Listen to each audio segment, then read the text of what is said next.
Oh, the drama of the Premier League, of Fantasy Premier League. Hello and welcome to FPL Mate, your best mate for Fantasy Premier League content for the 2021-22 season. My name is Dan, and welcome to the strategy stream for Gameweek 9. You've got to remember what Gameweek we're on. Gameweek 8 is just finished, literally just finished a few minutes ago. I've rushed from my television to my computer to update my rank on screen and just set up the stream and everything like that.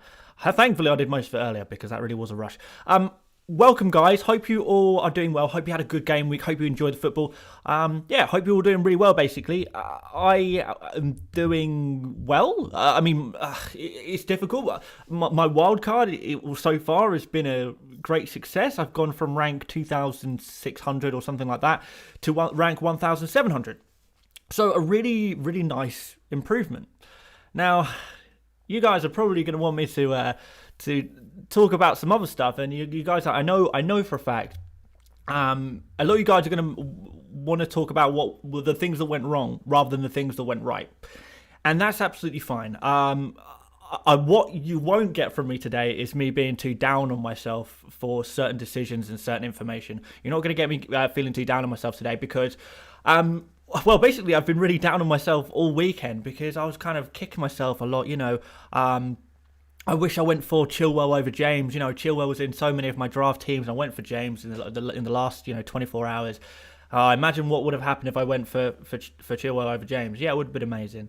The Heung-min Son situation. A lot of people have already, on Twitter and already in this chat as well, people have been quite strongly worded about the Heung-min Son situation and the fact that myself, a lot of other FPL creators did let you guys know that Heung-min Son had returned a positive COVID test and was not going to be available for the weekend's action. And that was true. That's the difficult thing. And I know you say, Dan, how can that be true? Son played, he scored, we wish we had Son in. Dude, I wish I had Son in as well. If the information, if I had the information that Son was going to be playing and he didn't have COVID, I would have Son in my team. He'd be going in ahead of Mahrez. We already know this. I've been very passionate about wanting Son in my team for basically the whole last week or so. So, yeah, basically the situation with Heung-min Son is that he did return a positive COVID test, but the problem was it was a false positive COVID test, which is a very, very, very rare problem with a COVID test where the COVID test isn't accurate. And these days, with the most recent tests that all these players have access to, if you get a positive COVID test, you've got a 99.9% chance that it's going to be accurate. So it's really a really strange and rare first-time circumstance where a Premier League player has returned a positive COVID test, and it turns out they don't actually have COVID. So, it's difficult. They managed to do another test, and he returned negative after that. It's really just it's no one's fault. The right decision, guys, was to go without Son. I know you were probably going to be frustrated that you didn't go for Son. To go without Son was the right decision. And if you did have Son in your team, arguably you've made the... I know it's really hard to argue this. But technically, if you had the information that Son wasn't going to be playing and you kept Son in your team, technically that's a bad decision. So, make of it what you will. It's one of those things, guys. It's one of the random factors. And that's going to happen sometimes. And that's absolutely fine. And the key is really to... sometimes there's going to be 50-50s that go your way. Sometimes they are going to go your way. Sometimes goals are going to go in that you don't expect them. Sometimes teams are going to win that you don't expect it. There is always going to be a bit of randomness factor. And the key is to pick the most likely scenarios. And as long as, we all continue to keep picking the most likely scenarios and, analysing what we're seeing and trying to pick the most likely scenarios or most likely outcomes, then basically I think you're going to do okay. And I am doing okay. Like I said, I was beating myself up because I was kind of thinking, oh my God, imagine if I had, Chilwell and Son instead of James and Mahrez, because that's what it would have been. I'd have an amazing score. But you know what, guys, I had a decent score anyway. So, and I'm sure a lot of you guys, even without Son, even without Chilwell, you would have had very, very decent scores as well. So, yeah, try and focus on the positives. Not everything is going to go your way every single week. Next week, for example, with the Reece James versus Chilwell thing, very, very, very good chance of it going the other way. Chilwell plays midweek in the Champions League, and then suddenly everyone's going to be panicking, thinking, oh my God, is Chilwell going to play at the weekend? Alonso starts against Norwich. You can really see that happening. That's the kind of game that Alonso would start in. And, Reece James gets a haul. It's fine. Sometimes one player will get a good score. Sometimes another player will get a good score in another game week. It happens. So it's really not worth thinking about too much. I think we can try and be positive, and like I say, as long as you get most of your decisions right, you're not going to get every single thing right. You can't predict everything. As long as you get most things right, guys, for you guys, for me, you're going to do fine. You're going to do fine, and that's exactly what we're doing. I didn't get Chilwell. I didn't get Son, and yet we're sitting at rank 1,705th in the world out of, 8 million players, 8.5 million players. That's insane. That's absolutely mad. And we did that by getting most things right. Can't get everything right, but that's fine. So yeah, let's talk a little bit about where we go from here, really, and how we should react. Because I know a few of you guys have had good game weeks. Maybe the Chilwell owners amongst you will have had good game weeks. Maybe, I don't know, there's probably one or two of you out there who've got Firmino in your team as well. Congratulations, of course. If you've got a mad score, then fair enough. But I do know a lot of people did kind of struggle this game week because there was some real bits of bad luck. Players like Jimenez. What happened there? Jimenez is meant to be nailed on. People were picking Jimenez over Hwang because they thought Jimenez was gonna, he was nailed on. He's gonna play every game. Comes back from international duty with Mexico. Obviously a little bit of fatigue there or whatever, and he doesn't start that game. Similar things could be said about Adam Armstrong. I feel a little bit disappointed that, he looks so nailed on. It was their big summer signing. He's played every single game. He's done. I think he's done okay. But Southampton have had some tough games, and fair enough, he hasn't scored a load of goals. But I think he's done okay. And he gets dropped for this game. We've got Diaz as well, guys. If you own Diaz, you should be. You should consider yourself very unlucky. You really should. Diaz is another one of those players who people would go, oh, who should we go for, Cancelo or Diaz? Well, Diaz is much more nailed, so let's go for him. If you did that with that kind of idea, with that ideology, then you've been shafted. You have. It's not ideal. It's not good. So yeah, there was a couple of instances like that. Players getting dropped, not starting the game, and we didn't expect a lot of that. And it's just one of those things. It's the random factor. I think some players you should maybe feel a little bit, less disappointed by, and more kind of critical of yourself. If for example, if you went for Kyle Walker, we knew that Zinchenko is going to be coming back. We knew that Cancelo is the main man or the main fullback at the club, full stop. So Kyle Walker, if you got him, for example, and he got rotated, then I don't think you could really blame randomness for that. But there are some ones that you absolutely can blame, that you can say, oh, it's unexpected, I got a bit unlucky. So yeah, I think a real key message to take away from this is to make sure we are kind of criticising ourselves for the right thing, because it is very important to criticise your decisions and think about it. And maybe I think I do need to criticise myself a little bit for going for Reece James, because I never anticipated that Chelsea would line up with the three centre backs of Chalobah, Christensen, and Malang Sarr. I never saw that coming. I really didn't even consider the fact that Sarr would come in. So I just assumed, Azpilicueta was going to play at right centre back.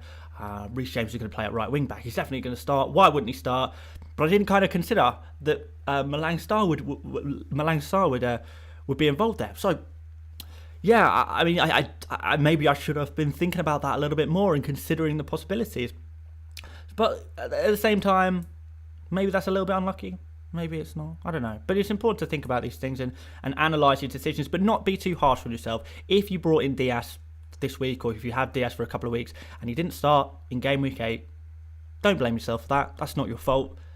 Diaz is not a rotation risk. It's incredibly rare that this would happen. So don't beat yourself up. Don't use this as a kind of situation where you panic and think, oh God, Diaz isn't nailed anymore. We've got to get rid of him. That's not the situation we're in right now. And I think that's another kind of lesson, really, is not to panic. Really, really not to panic. Don't worry too much about Jimenez getting rotated. It doesn't mean it's time to panic. I mean, the same situation with Adam Armstrong. I'm seeing a lot of people on Twitter. A lot of people on Twitter went for Adam Armstrong, and they're now panicking, going, "Oh my God, I've got to get him out. Got to get Tony in or someone like that." I don't think you have to do that. So yeah, I don't think these are panic moves. Remember why you bought a player in the first place. Whenever you're considering a knee-jerk decision, try to take a step back and remember why you brought that player in the first place. Has the situation actually changed? Does one game week change the whole situation? If the answer is no, then no need to panic. And I would just try and think a little bit more positively about it. And I just think that's the way to go. So a lot of you guys are probably sick and tired of talking about last game week. I can see FPL Phillips is sick and tired of talking about last game week. Fair enough. For those of you wondering how my points total 64, it is of course that Livramento is going to be coming on for 6 points, and Adam Armstrong is going to be moving to my bench. And I think that accounts for everything. But yes, no, it is 64 points total, and that rough rank that you see on screen is roughly correct. It will probably be, I don't know, like maybe 50 places either side of that or something like that. But yeah, it should be roughly correct. So we're doing well. We are doing well. Still not quite into the top 100, the top 1,000 players, but a boy can dream. We can hope. If we can keep going the way we're going, then for sure.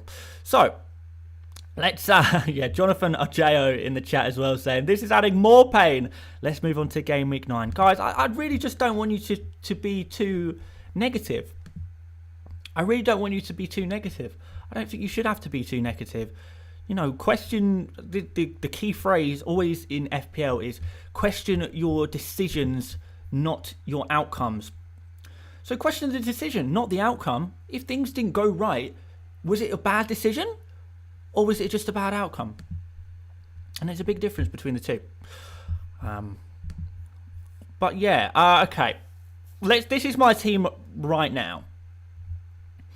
This is my team in right now as it stands. It's not finalised. I think I'm really tempted by this. A Salah captain. I think if the deadline was in 5 minutes time and I had to commit to a captain, I think I would go for Salah. But of course, there's a little bit of time to think about it and research it and things like that. So I'm far from committed, but it's a nice idea, right? So really, we've got one transfer to use. I did intend on Mahrez being a 1 week punt, and I was going to go straight to Rafinha. Leeds have not looked great, and they play Wolves, who I don't think have been too bad. Particularly in defence, they've had a couple of blips, but Gameweek 8 is probably a good example of a Wolves defensive blip. But in general, I think Wolves have been pretty strong in defence. So do I need to go for Rafinha straight away in right now? I was kind of looking back at some Man City versus Brighton scores to see what typically happens there. I think the last time they played, Man City won 1-0 or 2-0. The game before that, they lost 3-2. Maybe I've got the order wrong there. That was a game, of course, where someone got sent off. Was it Cancelo? I can't remember. Someone got sent off, and Man City lost 3-2. So that was a crazy game from last season. But I don't know. The season before that, Manchester City beat Brighton 5-0 one game and 4-0 the other game. So when I'm looking at these Man City midfielders, do I want them? I don't know. Do Man City play midweek? I actually don't know. Do they play midweek? Yes, they do play. But of course they play midweek. Who's going to line up there? That's kind of what I want to see. Who's going to be playing midweek? And I think the same applies for Chelsea. How many minutes does Reece James play midweek? I think that's got to play a big part in your decision making. Same with Chilwell. I mean, I'm sure a lot of you guys particularly the kind of FPL players who just look at who scored the most points in the last couple of game weeks. You guys are instantly going to want to buy Chilwell, right? Instantly.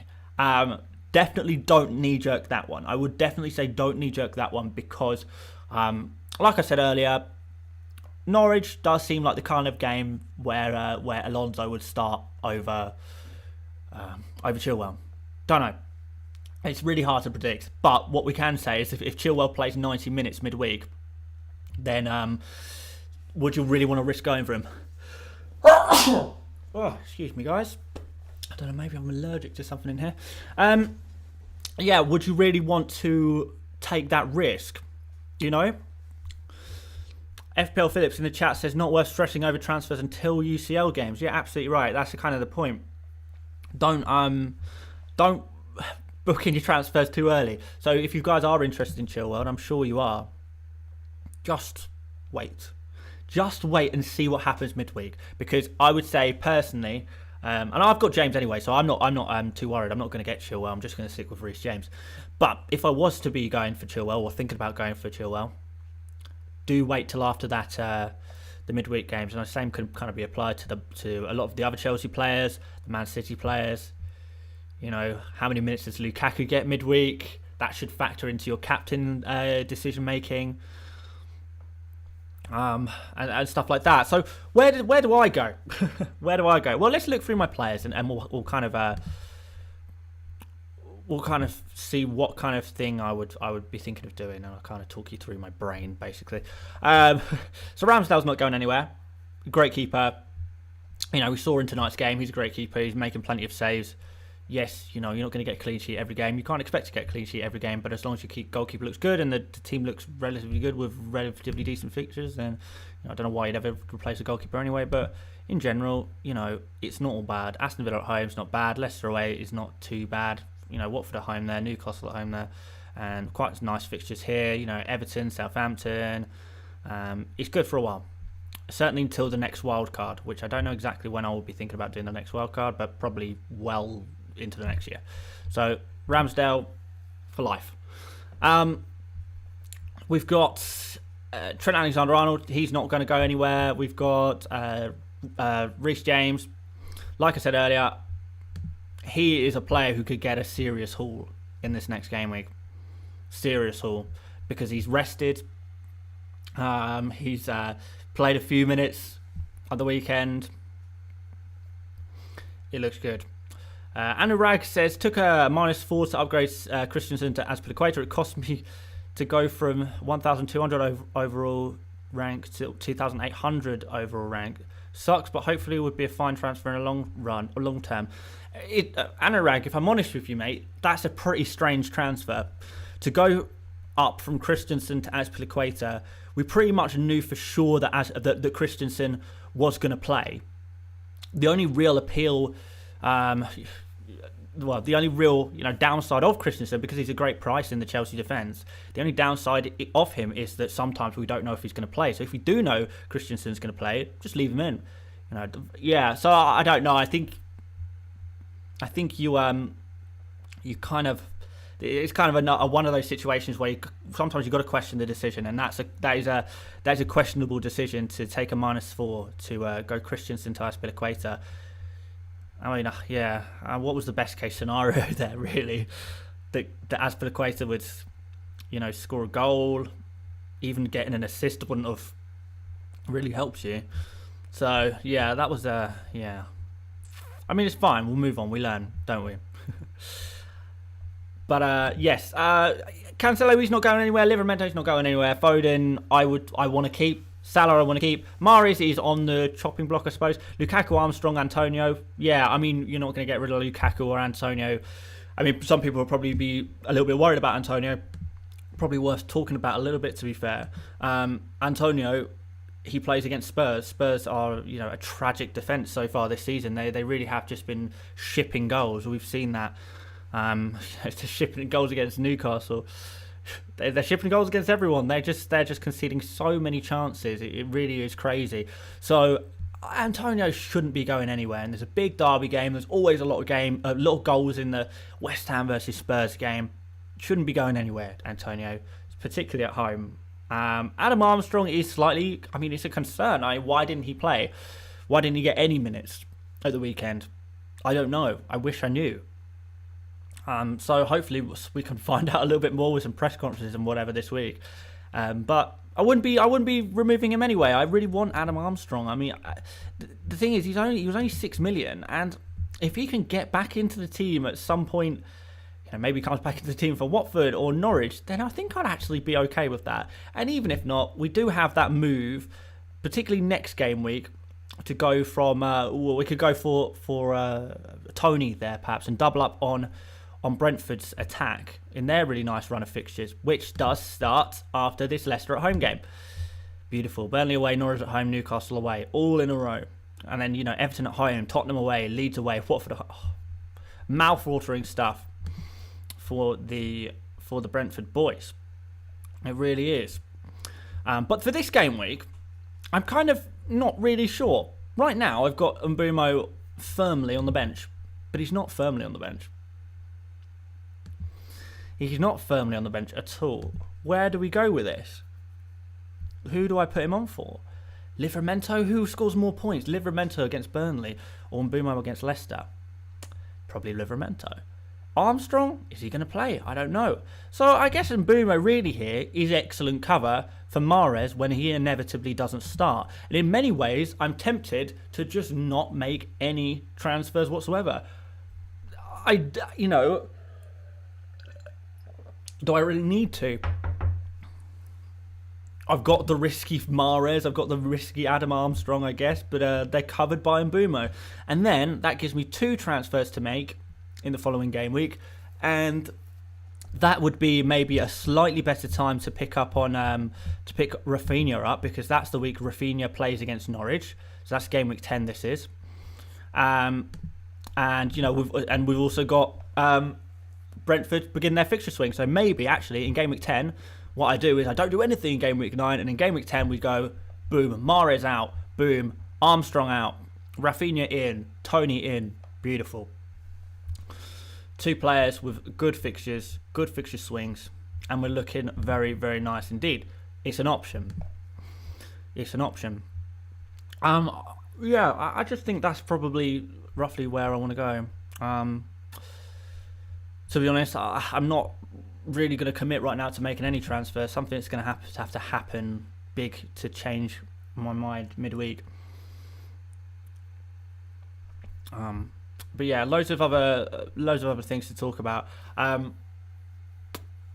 Abdullah says, I think I've said your name right. Abdullah, sorry, says I favour Mbeumo over Livramento. Yeah, perhaps. Yeah, I mean, I possibly would too. To be honest, I'm not set on the exact lineup. I imagine Mbeumo does come in somewhere. I mean, in all likeliness, one of Armstrong or Mahrez is going to get, or maybe even Foden, is going to get benched and not come on anyway. So he might actually need Mbeumo, or might need Livramento, whoever, depending on who's first sub. So yeah, I'm not sure it's going to matter too much by the deadline, but yeah, maybe. Okay. Jerome says thoughts on Firmino long term, guys. I'm going to stop you right there before you get carried away. Let's look at some things more than just one game week, yeah? Maybe not. In fact, I'm just going to put Mbeumo here because I think it's far less offensive to have Livramento on the bench. So let's just save that. I was going to say lock that in, but it's definitely not locked in. Don't worry about that. But yes, let's talk about Ronaldo, because I've already seen a lot of you guys in the chat talking about Ronaldo. I'm assuming Ronaldo's ownership, is still fairly high, because a lot of people still seem to be talking about him. I was kind of under the impression that most people had got rid of Ronaldo by now, but apparently not, and that's fine. There's a few temptations. Don't get me wrong, there are a few temptations. Do we go for Lukaku and attack these beautiful fixtures, Norwich, Newcastle, Burnley, all in a row? You're probably tempted by that. But Lukaku's form has not been great, has it, guys? It's not been great. So, yeah, very difficult. Matthew Vaughan in the chat says Pinnock could be a great cheap option after Leicester. Yeah, absolutely. I mean, depending on your defensive setup, yeah, I don't know. If you need to make a defensive transfer, then yes, Pinnock would be high on my list. You know, Brentford look good defensively, and Pinnock is getting up there for those set pieces and stuff, and making himself a bit of an attacking threat, which is really nice, actually. So yeah, Pinnock I do like, but the defensive template right now really is kind of Trent Alexander-Arnold, and then 2 or 3 Man City and Chelsea defenders. It's a pretty expensive defenders kind of vibe going on, which is what a lot of people are doing. But you could potentially do that if you need to make a transfer, right? FPL Phillips says even worth putting Firmino in the avoid section of BSKA. Natural selection if people go for him. Yeah, I mean, I feel like not enough people are actually seriously considering Firmino. That I need to warn too many people about him, But yeah, okay, right. We're talking about Ronaldo replacements. Lukaku is there for the fixtures. If you are a fixture type manager, you like to target those nice fixtures, and you're not too bothered about form, go for Lukaku. Because honestly, in some ways, I feel like he's been a little bit unlucky to not score more points. But maybe, is it not bad luck? Is it lack of confidence? Does he need a goal? Is it lack of form, or is it just bad luck? Not exactly sure. I mean, if you have Lukaku in your team right now, I would not be thinking about removing him. And I know you're tempted to, guys. I know you'll be super tempted to. But are you really going to remove Lukaku ahead of Norwich at home? Are you really going to do that? I feel like you're asking for trouble if you do that. So, yeah. Lukaku should probably remain in the team, but whether you want to use him as a replacement for Ronaldo is kind of up for debate. We've got some other options, guys. We've got some other options. Let me go to forwards and order it by price, because we do want to be maybe targeting some more expensive players. And I know a lot of you guys will probably be eyeing up Kane after that game week, right? 12 points, goal and an assist. Did he get bonus points? Yeah, all 3. Yeah. It's a difficult one with Kane, because it would be a knee jerk. Don't get me wrong, guys. If you are putting Kane in your team right now, it is a knee jerk. Now, sometimes knee jerks work, a working knee jerking, but sometimes they don't. Now, in Kane's defence, fair enough, done nothing in the Premier League this season up until the game against Newcastle. And in fairness, it is Newcastle. We do need to put into perspective here. The Newcastle so far this season have been the worst defence in the league. On those statistics. Expected goals conceded, shots conceded, etc., etc., etc. Newcastle, really, really bad. So do remember that before you get too excited about a Kane. Put it into perspective. But in Kane's defence, yes, he hasn't been scoring a lot of points in the Premier League, but he has been scoring in other competitions. So to say he's out of goal scoring form is incorrect, I would say. Even before the weekend, to say he's out of goal scoring form is just not true. But can he produce regularly? West Ham away, like I say, it is a big game, and there are often goals in that game. Manchester United at home, Manchester United are conceding a lot of goals. Everton away, not as bad as people say. And then look at those fixtures, guys. 12 through 15. Leeds, Burnley, Brentford, Norwich.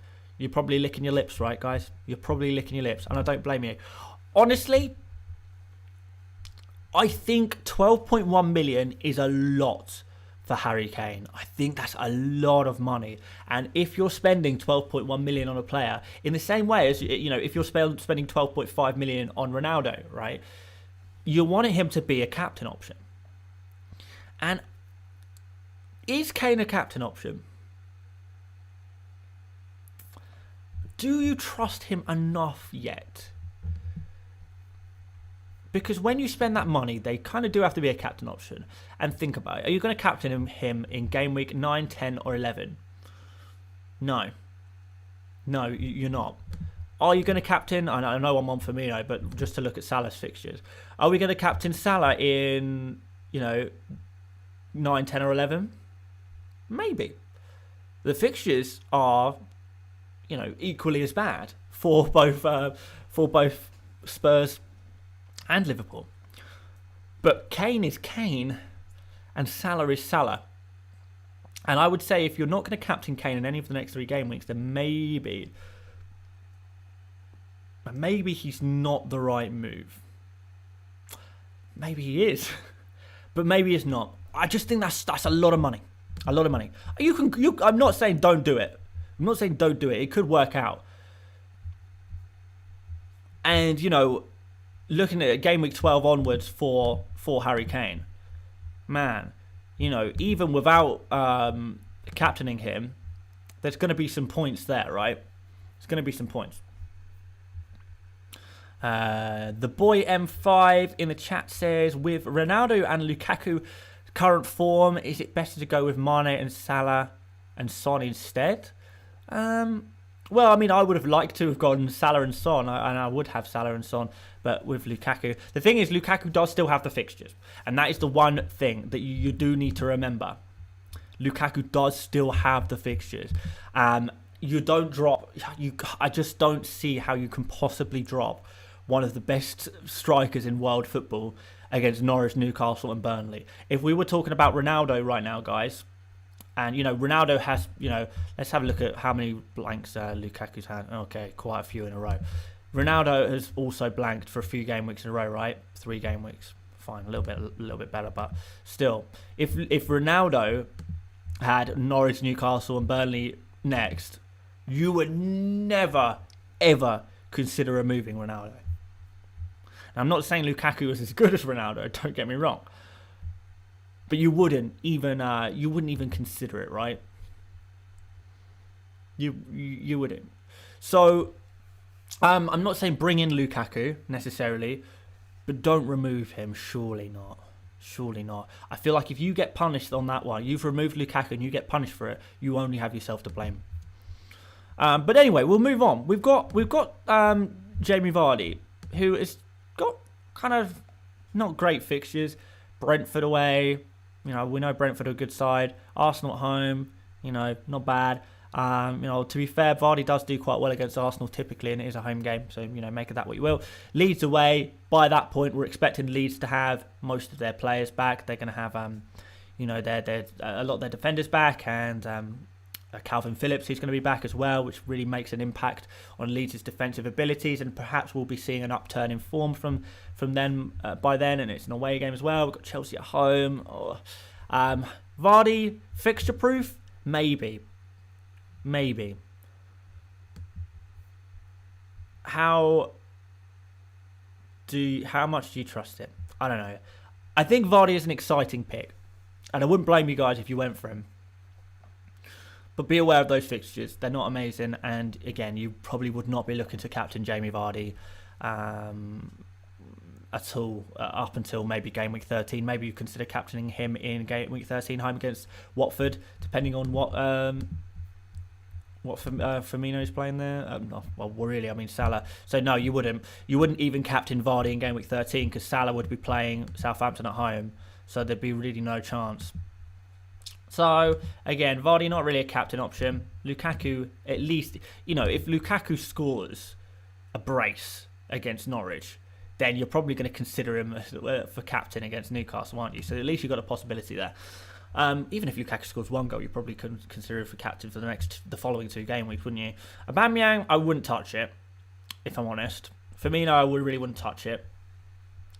Jesus, probably wouldn't touch it either. You could, but that wouldn't be a transfer for me. Timo Werner, I am going to talk about quickly, to be fair, because I know a lot of you guys are going to absolutely go crazy at the idea of going for Timo Werner as your Ronaldo replacement, but same fixtures as Lukaku. Better form than Lukaku. If we count, non-Premier League games as well, particularly international duty. He did quite well over the international break as well. I don't know. Could that be your super differential? Maybe. It'd be a risk. I wouldn't do this one, but I am not against people bringing in Timo Werner as a bit of a punt. I'm not against that. I quite like it. I think it's kind of interesting. So there are some interesting moves. I mean, if we go down the table and maybe we look at Wilson, I think the Wilson I am a huge fan of, and I absolutely definitely would consider Wilson as a Ronaldo replacement despite the price difference. Not really too many other forwards I'd be rushing to get in my team, if I'm honest. Forwards kind of starting to look a little bit weaker, aren't they? I'm maybe wondering if we're going to be talking about potentially doing a little bit of a formation change-up in the next couple of game weeks. I can really see that happening. Kind of going for a kind of 3-5-2 or a 4-5-2, 4-4-2 maybe formation with our teams. I can see that happening because there doesn't seem...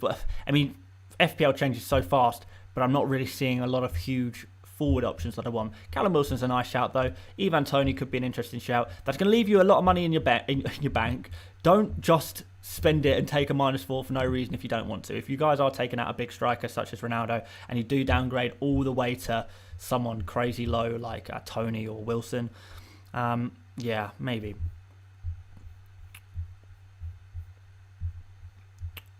When are Calvert-Lewin and Bamford back? Hopefully soon. Last week the news wasn't great, but maybe soon. And maybe they can come back and be options. Bamford in game week 10 could be quite nice, couldn't it? Calvert-Lewin, I don't think Everton's fixtures are amazing. I mean, they're all right now, but the next three are decent, to be fair. But then that's not good after that. Lovely run of fixtures here. I tell you what, from game week 19 to game week 26, that does look like a very decent time to have Calvert-Lewin in your team, doesn't it? But yeah, unless he can literally recover for this game week, and I'm not convinced that he's going to, I don't know if you really want to be considering Calvert-Lewin. And Bamford, I don't think he's back for this game week either. Loads of people asking about Bernardo Silva. Yes, good shout. Yeah, we spoke about him last week. We said Bernardo Silva. It was a good punt, a good play to go for, a good, nice, cheaper player. Now, do remember the context behind Bernardo Silva's goal, and it was a bit of a tap-in, and he's not going to get that every game. If you're expecting goals from Bernardo Silva every game, you're kind of going to be disappointed. He's not going to be, throughout the whole season, he's not going to be one of City's big scoring players. He's just not. He never is. He sometimes occasionally pops up with a nice score.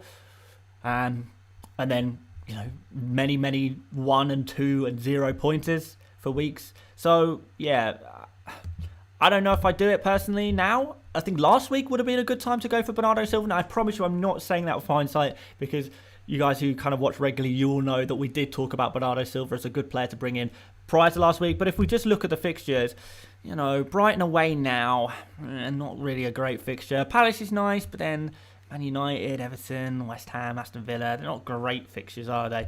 Especially when you could be looking at someone like, let's just find Rafinha. You could be looking at a player like Rafinha, who over the same run of games, got Wolves, Norwich, Leicester, Spurs, Brighton, Crystal Palace, all in a row there, which actually looks a little bit nicer for a player who's a similar price, who is more nailed on, who is more direct, more attacking than Bernardo Silva as well. So, I think Bernardo Silva is a good FPL asset, but if don't get too excited about him quite yet, I don't think. The boy M5 says Ronaldo to Lukaku or for a -4, Benrahma to Mane and Ronaldo for Timo Werner. I don't think I'd be going in on Mane quite yet. Particularly not for a minus. I mean, to be fair, if you've got Salah and Mane, this is the problem, right? Guys, how I spoke about captains and, how having these really expensive premium players helps you with your captains. You've got a captain for each week. On one week, you've got Salah. He's got a really nice fixture against this team. On another week, we've got Lukaku. He's got a really nice fixture against this other team. If you haven't got Lukaku and Salah, you've got Mane and Salah, then you're never going to captain Mane because you've got Salah. They both play the same fixtures every single game week. if Salah plays a really difficult opposition, then both Salah and Mane play a really difficult opposition.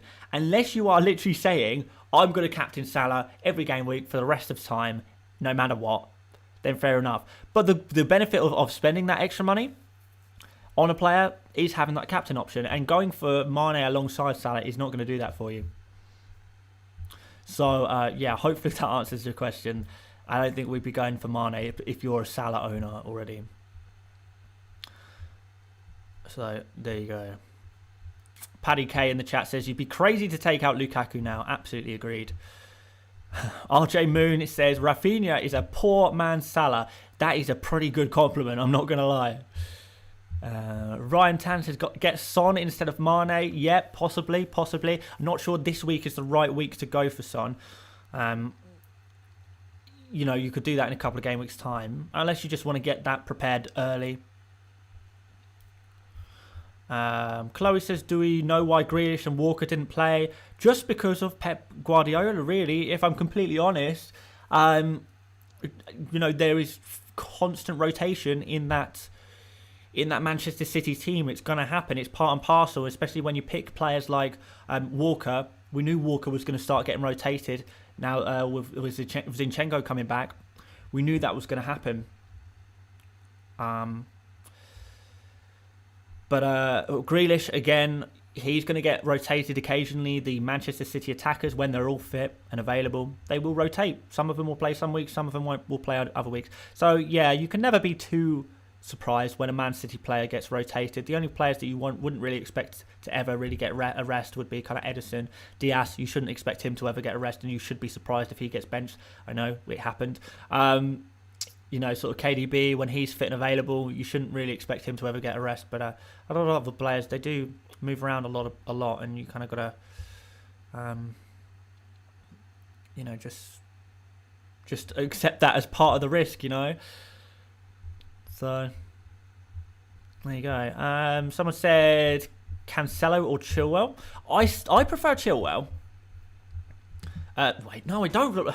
Sorry, I prefer Cancelo. Okay. I don't prefer Chilwell, I prefer Cancelo. And the reason why I prefer Cancelo is because I think he's more nailed, just as nailed, if not more nailed than Chilwell. So he's going to be playing more frequently than Chilwell. He is equally as attacking as Chilwell, and fine, Chilwell has got the attacking returns recently, and Cancelo hasn't got the goals anyway. He's got he's got a couple of assists, or just the one so far. Remind myself, I know he's got at least one. Yeah, he's got 2 assists. Okay. So yes, the last 2 game weeks, Cancelo has not had the wonder goals, right? But he is just as attacking as Chilwell. He will be contributing towards goals just as much as Chilwell, or at least I predict that he will. I think it's a safe prediction as well. Statistics will kind of probably back that up as well. But he is playing for a much better defence. He's more nailed. He's going to be playing more frequently, and he's playing for a much better defence. And that is going to upset some people. But Chelsea have been conceding so many chances. They've been conceding so many chances. Edouard Mendy has been keeping them in games, and maybe that's going to continue to happen. Is this actually, in reality, a sign of Chelsea's defence potentially slipping a little bit? They haven't actually been keeping things as locked down this season as they did last season. I think their defence it has declined since last season. Man City's defence, a lot of last season, was amazing. And again, we're seeing this season, again, it's amazing. They are stat busting. They're absolutely stat busting in terms of the defensive underlying stats. They are conceding hardly any shots at all. Hardly any, big chances. The other team is not getting any of the ball. Edison may as well be, have a little sit down. They're just not conceding chances. So not only does that mean clean sheets, but it also means that we've got players like Cancelo, freedom to move up the pitch with a great defence around him, behind him. So there's just so much to love about Cancelo. And Cancelo is, along with Trent Alexander-Arnold, my 2 must-have kind of defenders right now.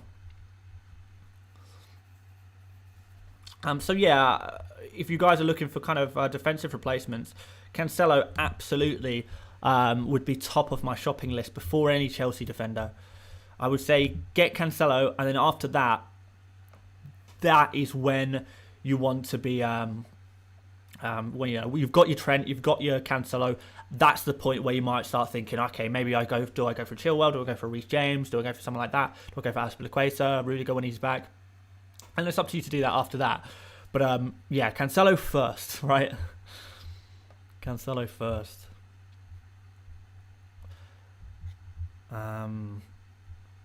Rafinha in quarantine. Is Rafinha in quarantine? The reason he missed last game week was just because he didn't get back into the country in time because of the scheduling of the Brazil games. Laporte or Chilwell? Okay. This question is for people who can't afford Cancelo, right? Laporte or Chilwell? Chilwell has a higher ceiling, but will be rotated more than Laporte. Chilwell's also playing in a worse defence than Laporte. Are you going for clean sheet points, or are you going for attacking returns? Can you cover it on your bench? You've got good options on your bench to come in. It's a really difficult question. Who would I go for, Laporte or Chilwell? I'd probably go for Chilwell because it's a little bit more exciting. I think Laporte is a fairly boring pick, if I'm honest. And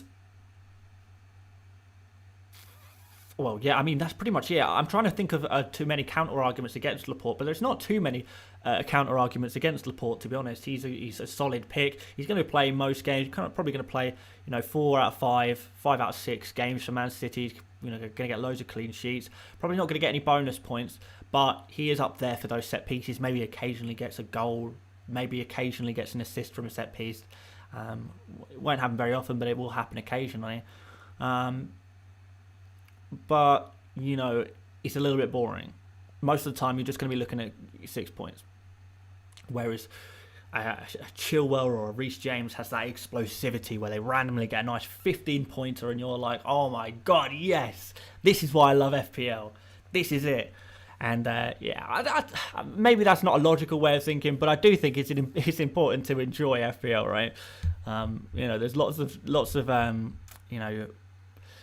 YouTube channels and podcasts and stuff like that are a little bit more serious, and they're all about making sure you're making very, very sensible decisions and stuff like that. But the excitement of going for Chilwell and James is what makes me passionate and fall in love with a game like FPL. So that's who I would go for, But another option, if you can't afford Cancelo, you've already got Cancelo, or you want to go for another City defender, or you fancy going for a Chelsea defender, you don't know who. What about Pinnock? Someone said earlier, Pinnock is a good shout. Yes, he absolutely is. Great fixtures, particularly after the Leicester game. Brentford are really good defence, or have somehow proven themselves to be a really good defence. They've kind of changed it up since last season. Pinnock is up there for all those set pieces. A nice attacking threat for those set pieces, which Brentford do like to kind of rely on a little bit, which is nothing wrong with that. So that's a really nice one as well. So maybe Pinnock is your answer. I don't know. Lots of people talking about midfield options and stuff like that in the chat. Maybe not panic moves too much on midfield, because I do think, if I'm completely honest, let's just have a look and see who people are bringing in at the moment. If I'm completely honest, I think we're in a bit of midfield no man's land a little bit, where I'm not really 100% who the best options are. Now, I know I want Mbeumo. I know I want Rafinha. Salah, obviously, want him. But it's that fourth spot. I'm assuming you guys are in 4-man midfield. Salah, Rafinha, and Mbeumo, love it. Who do you go for your fourth spot? I don't know. Do you go for Bernardo? Yeah, you could do. You go for Townsend? I probably wouldn't, but you could. Son? Yeah. Who do you go for? Have you already got a Foden or a Benrahma or someone like that, or a Saka, and you want to get rid of him? Can you? Is that a good move though? Would it go going from Saka to Bernardo, or Foden to Bernardo, or something like that? Would that actually be a good transfer move? I don't know if it would.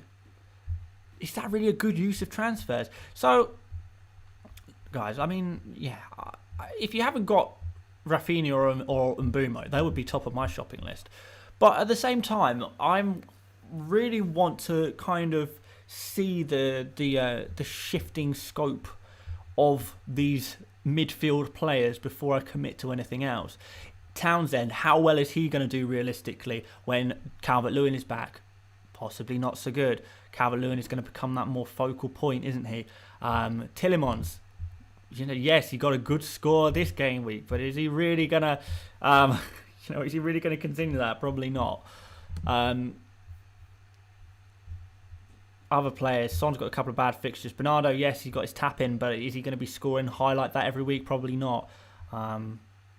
Greenwood, he scored again this week, but is he going to be back to not scoring again next week? Is he going to be out the team with Rashford coming back into the team? So much is going to be changing. Players like Townsend, is he even going to be playing when Richarlison's back? I don't know. There's so many unanswered questions. Saka, how bad is his injury? Probably not too bad. But do we like him against Aston Villa next? Maybe. Maybe not. Aston Villa, to be fair, have actually conceded a good amount of chances against Wolves at the weekend. So there's so many unanswered questions to a point where you got to maybe say, all right, maybe we'll just kind of leave things as they are at this point, particularly if you've got a lot of these players anyway. I don't think Benrahma is a terrible player to have in your team. Like I said earlier, the Spurs game is going to be huge for West Ham. West Ham are going to be so up for that game against Spurs, and they'll probably go and score a couple of goals. Who's to say Benrahma's not going to be involved in those goals? No reason to take him out. There is a lot to like about the players that you currently have got in already. Unless you've got a disaster of a midfielder in right now, then maybe consider whether you really need to make a switch in midfield. I would probably prefer to keep things as they are and kind of reassess. Geordie Waster 84 says, what about form? Well, who has form? I mean, when we talk about form, what do we mean? Bernardo Silva scores a tap-in at the weekend. Is that form? Don't know. Townsend scores a penalty a couple of game weeks ago that ordinarily he would never be taking because Calvert-Lewin would be taking that or Richarlison would be taking that penalty. Is that form?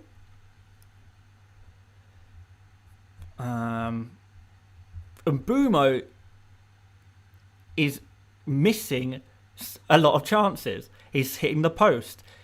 He's missing big chances, but he's getting a lot of good chances. He's getting in the right areas, and he's got a proven record in the past of scoring goals. Is that form? We are in a mysterious point in time, I think, in the midfield players. I think there's a lot of mysteries around who is actually the best midfielders to go for right now.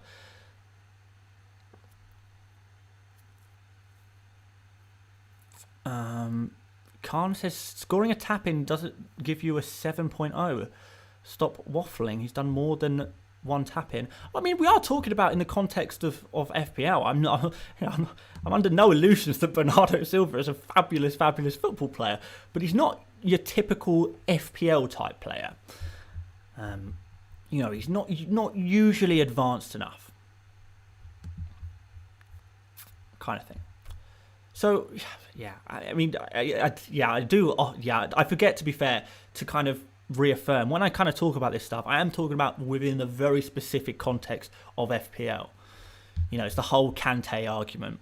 Kante is a fantastic football player, one of the best football players in the world, but he is an awful FPL player, and you should never have him in your FPL teams ever.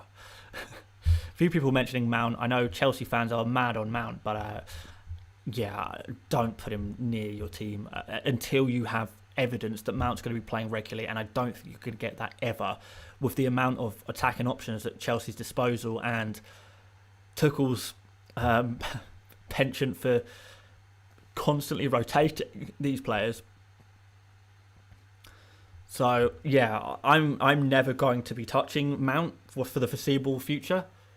But if you want to do it, fair enough. Maybe he gets a nice 7-pointer next week and then doesn't play for the 3 weeks following that. I don't know. At least wait for Champions League games to see if Mount starts in the Champions League. Because if he gets 90 in the Champions League, crazy. But guys, we have been going on for almost an hour. Let's have a quick go on the price change predictors to see who is moving around, who is going up in price, who is going down in price. We do this every week. The website is fplstatistics.co.uk. They are in no way affiliated with this channel. I just like the website and I've been using it for a few years. If FPL Phillips is in the chat, I'm sure he'll be very, very loudly saying in the chat, don't use this site, guys.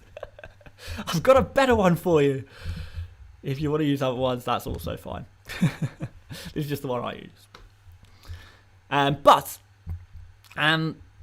This is a look of who is likely to rise up in price. And the target on the right here, if it reaches 100, it means that the player is likely to go up in price overnight. So Mbumo, Azpilicueta, Pinnock, De Bruyne, Fauster, Rafinha, Laporte. I'll speak normally now, I promise. A lot of these players are looking likely to go up in price.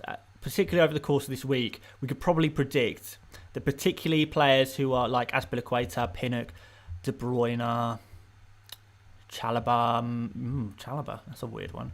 Fair enough. Hwang, these players are likely to go up in price. Son possibly goes up in price this week as well.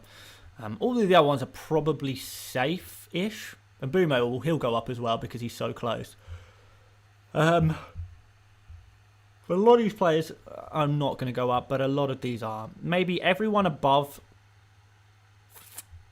70 with 2 blue arrows or 3 blue arrows, they're probably going to go up. We can have a look at who's racing up as well. We've got Decore, Foden in here, Firmino, not surprised. Duffy, Tony, Tillemon, Cancelo, Vardy, Mendy, Livramento, Chilwell. Yeah, quite a lot of players are going up. It's like, these are players who've already had price rises, potentially having another. Could be kind of interesting to see if these guys get multiple price rises. I wouldn't be surprised if some of them did get multiple price rises, to be honest. So bear that in mind, guys. Keep an eye on it. If you've got your eye on a player who's looking likely to rise up in price, maybe you do need to go for him and just make the transfer. Otherwise, you might get priced out. So that's kind of the only way I would do that. A quick super chat from Zubin. He says, got 1 free transfer, best replacement for Ronaldo from Lukaku, Vardy, Kane, Nacho. And is it worth taking a -4 to get Cancelo, Diaz or Chilwell in for Marcel? Let me remind myself who Wolves are playing this game week. Oh, I don't know why I'm looking there for Wolves. Let's just go here, I guess.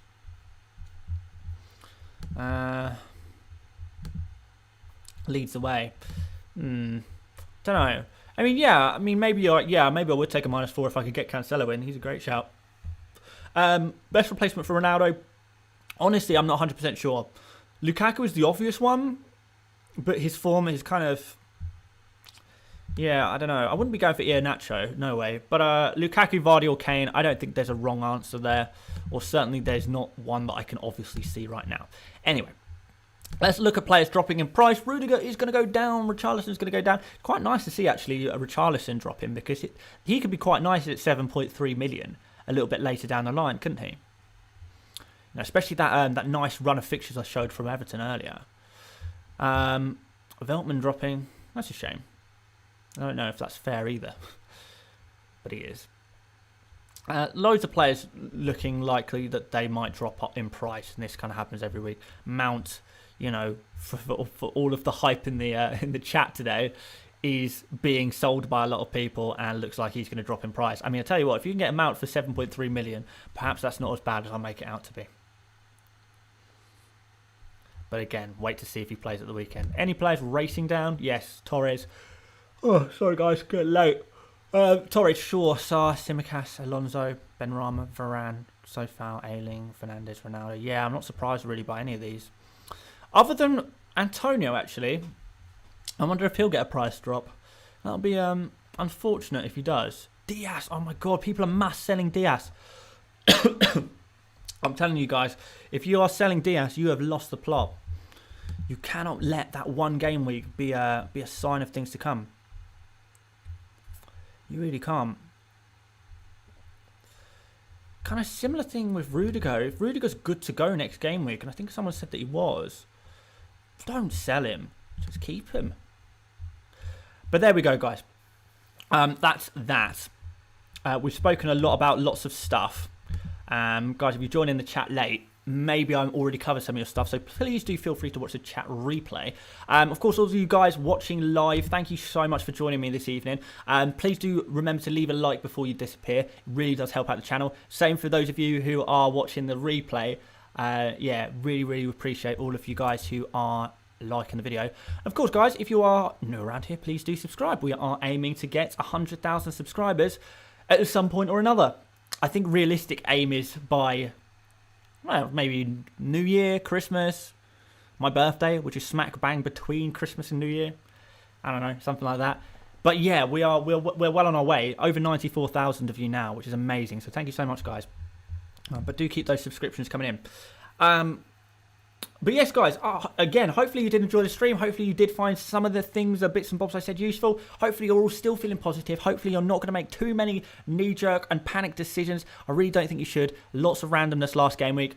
It's another one of those weeks. It's fine. We move. We really do move. But yes, guys, I will catch you tomorrow for a buy, sell, keep, avoid video. But until then, I will see you later, mates. Bye-bye.